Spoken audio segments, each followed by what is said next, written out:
வணக்கம் மக்களே, அனைவருக்கும் இனிய புத்தாண்டு நல்வாழ்த்துக்கள். இந்த வீடியோவில் என்ன பார்க்க போகிறோன்னா, ரேஷன் கார்டு குறித்த ஒரு முக்கியமான 3 அறிவிப்பு ஒன்று அறிவிச்சிருக்காங்க ஜனவரி 1 முதல். அது என்ன அப்படிங்கிறத பற்றி தான் இந்த வீடியோவில் பார்க்க போகிறோம். நம்ம சேனலுக்கு யாராவது புதுசாக வந்திருந்தீங்கன்னா மறக்காமல் நம்ம சேனலை சப்ஸ்கிரைப் பண்ணி பெல் ஐக்கானை கிளிக் பண்ணிக்கோங்க. இந்த வீடியோவுக்கு ஒரே ஒரு லைக்கை மட்டும் கொடுத்துருங்க. வாங்க வீடியோக்குள்ளே போகலாம்.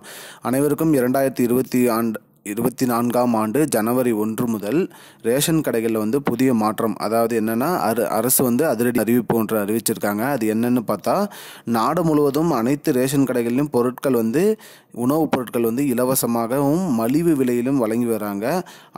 அதே சமயத்தில் பார்த்திங்கன்னா அனைத்து ரேஷன் கடைகள்லையுமே ரேஷன் கார்டு, பழைய ரேஷன் கார்டுலேருந்து இப்போ ஸ்மார்ட் கார்டாக மாற்றப்பட்ட உள்ளதுனால அனைவருமே அனைத்து ரேஷன் கடைகளிலும் பொருள் வாங்குறது எளிதாக இருக்குது அப்படிங்கிறதையும் அவங்க தெரிவிச்சிருக்காங்க. மேலும் அந்த ரேஷன் கார்டில் இந்த கைரேகை ஸ்கேனிங் பண்ணுறதுனால ஒரு சில பேருக்கு ஸ்கேனிங்கில் ப்ராப்ளம் இருக்குது. விரல் ரேகை சரியாக ஸ்கேன் ஆகாது. அதனால் மறுபடியும் லைனில் வாங்க, இல்லை உங்களுக்கு பொருள் இல்லை, அந்த மாதிரி அனுப்பிச்சி விட்ருவாங்க. அவங்களுக்கு பயோமெட்ரிக் அப்டேட்டான கைரேகை ஸ்கேனிங்க்கு பதிலாக கண் கருவிழி ஸ்கேனிங் இயந்திரமும் அனைத்து ரேஷன் கடைகளிலும் பொருத்தப்பட போகுது. நம்ம கைரேகையும் பயன்படுத்திக்கலாம், இல்லை கண் கருவிழி மூலியமாகவும் ஸ்கேன் பண்ணி நம்ம பொருள் வாங்கிக்கலாம். அதே சமயம் பார்த்திங்கன்னா நம்ம வாங்குகிற பொருட்களுக்கு பில் போட்டு கொடுக்க சொல்லியிருக்காங்க. அனைவருக்குமே பில்லும் பிரிண்ட் ஆகி அச்சடிக்கப்பட்டு வந்துடும். நம்ம என்னென்ன பொருள் வாங்கியிருக்கோங்கிறதுக்கான பில்லும் நமக்கு கொடுத்துருவாங்க.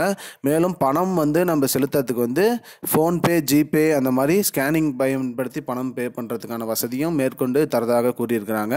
அது டைரெக்டாக அரசோட கணக்குக்கே போயிடும், நம்ம ஸ்கேன் பண்ணி அனுப்புகிற பணம். அதனால் இந்த ரேஷன் கடையில் இருக்கிறவங்க எதுவும் இது பண்ண முடியாது.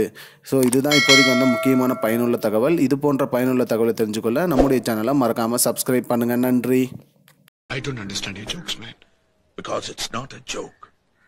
முன்ன பின்ன தெரியாத ஒரு பையனுக்காக விடுற அந்த மனசு இருக்க, அதான் கடவுள்.